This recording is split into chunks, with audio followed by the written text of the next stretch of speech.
I pulled into my driveway on a Tuesday afternoon and stopped cold before even stepping on my truck. Spread across the concrete were freshly painted white parking lines. Not just a few careless marks either. There were clearly numbered stalls, boundary stripes, and evenly spaced sections.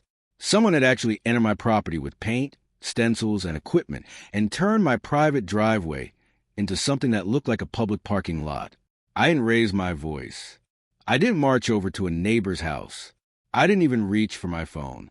Instead, I walked inside, sat at my kitchen table, opened my laptop, and began going through documents because the moment I saw those markings, I understood something immediately.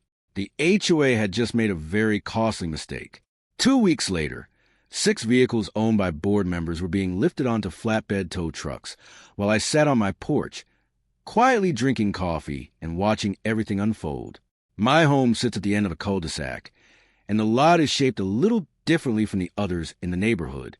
One feature that came with property was a wide, double driveway that runs alongside my garage.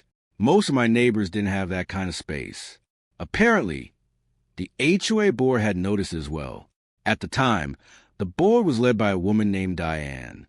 Diane was all about procedure. She carried around a thick 3-ring binder everywhere she went. The tabs were color-coded, and she would quote Robert's Rules of Order even during casual conversations. Recently, she had convinced the board to approve what she called a temporary community parking expansion resolution. According to Diane, the neighborhood needed extra parking during events and busy weekends. Somehow, she had decided that my driveway was a solution. The first thing I did was document everything.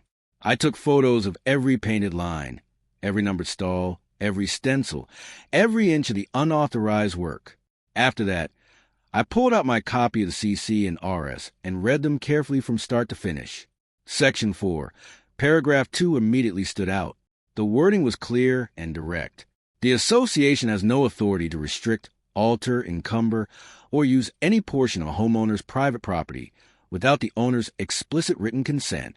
There was plain and simple. Diane hadn't just made a mistake verbally or by accident. She had violated her own governing documents, and she had done it in writing and in paint. After reviewing everything, I called my real estate attorney, Sandra. She didn't hesitate for a second. "This is clean," she said. They had absolutely no authority to do this. Sandra prepared a formal demand letter requiring the HOA to professionally remove all paint markings at their own expense, fully restore the driveway surface and sealant, and officially rescind the parking resolution. The letter was sent out on a Thursday. It went by certified mail, by email to the HOA's registered agent, and I personally delivered a physical copy to Diane's front door. I watched through a storm door as she opened it. Her expression shifted quickly. Confusion, concern, disbelief, and then anger. A few days later, the HOA responded. The letter arrived on official association letterhead. According to Diane, the resolution was completely valid. Along with it came a violation notice and a $250 fine. What Diane didn't realize was that she had just escalated a simple property issue into something far more serious. Now there was a clear legal record. 5 days later, Sandra filed a lawsuit in Superior Court. The complaint cited unauthorized alteration of private property, tortious interference with property rights, and requested emergency injunctive relief. The court reviewed the evidence quickly. 2 days before the annual spring HOA meeting, the judge granted the injunction. The order was very specific. The painted parking spaces on my property were to be vacated immediately. No exceptions, no delays, no arguments. That Friday evening, I contacted a licensed towing company.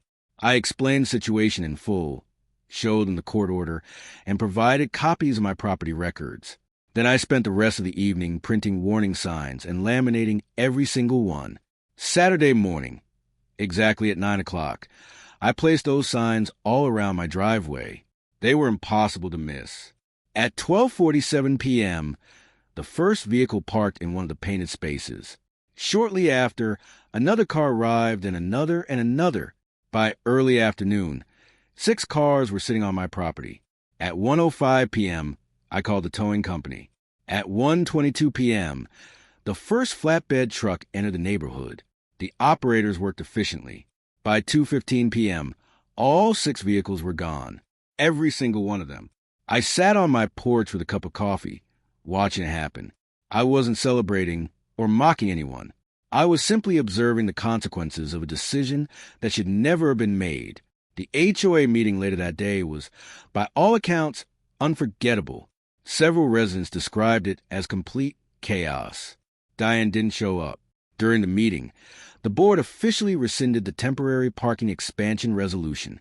Not long after, a professional concrete restoration company arrived at my home. Their crew worked for about 6 hours removing the paint and repairing the surface. When they finished, my driveway actually looked better than it had before the HOA touched it. A few weeks later, I received a settlement check from the HOA's insurance carrier. It covered Sandra's legal fees and still left money remaining. The $250 fine was officially voided in writing. The following month, Diane resigned from the board. The newly elected board took a completely different approach. One of their first major actions was amending the CC and RS to remove any ambiguity regarding private property rights and HOA authority. And honestly, that's the real lesson here. You don't win situations like this by yelling. You don't win by creating unnecessary drama. You win by understanding your rights, keeping detailed records, documenting every step, and letting the legal system do exactly what it's meant to do. When you have the facts, the documentation, and the law on your side, the outcome tends to take care of itself.